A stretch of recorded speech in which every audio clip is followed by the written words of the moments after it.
দাজ্জালকে কেন লোহার শিকল দিয়ে বেঁধে রাখা হয়েছে?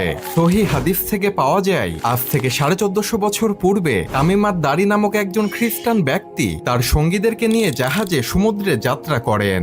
হঠাৎ সমুদ্রের মধ্যে ভয়ঙ্কর ঝড়ের কবলে পড়ে তারা পথ হারিয়ে ফেলে এবং তারা অজানা রহস্যময় একটি দ্বীপে পৌঁছে যায়। তামিমাত দারি ও তার সঙ্গীরা দ্বীপে নামার পর দেখতে পান একটি পশুর মতো অদ্ভুত চেহারার এক প্রাণী, যার গোটা শরীরে কালো পশম দিয়ে ভরপুর। প্রাণীটি বলে, আমি হলাম এখান করা গোয়েন্দা। প্রাণীটি তামিমাত দারি ও তার সঙ্গীদেরকে বলল, তোমরা ওদিকে ওই গুহার মতো স্থানটিতে যাও, সেখানে একজন ব্যক্তি তোমাদের জন্য অপেক্ষা করছে। তামিমাত দারি ও তার সঙ্গীরা সেখানে গিয়ে দেখলেন একটি বিশাল দেহের ব্যক্তি, যার হাত পা লোহার শিকল দিয়ে বেঁধে রাখা হয়েছে।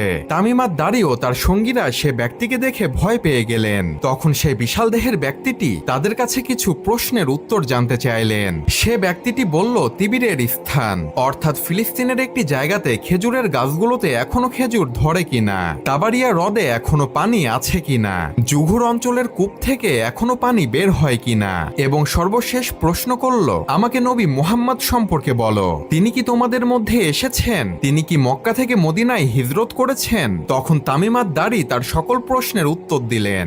এরপর সেই বিশাল দেহের ব্যক্তিটি বলল, তোমাদের উচিত নবী মুহাম্মদকে মেনে নেওয়া, এতেই তোমাদের কল্যাণ রয়েছে। এরপর সে ব্যক্তিটি তার নিজের পরিচয় দিল। সে বলল, আমি হলাম দাজ্জাল। আমি এখান থেকে বের হবার অনুমতি পেলেই পুরো পৃথিবী 40 দিনে ভ্রমণ করব, তবে আমি মক্কা ও মদিনায় প্রবেশ করতে পারবো না। আর এই সম্পূর্ণ ঘটনাটি তামিমাত দারি নবী সাল্লাল্লাহু আলাইহি ওয়াসাল্লামকে এসে বলেন এবং তিনি খ্রিস্টান ধর্ম থেকে ইসলাম ধর্ম গ্রহণ করেন। অর্থাৎ এই হাদিস থেকে বোঝা যায় দাজ্জাল পৃথিবীতেই আছে এবং দাজ্জালকে একটি দ্বীপের মধ্যে বেঁধে রাখা হয়েছে।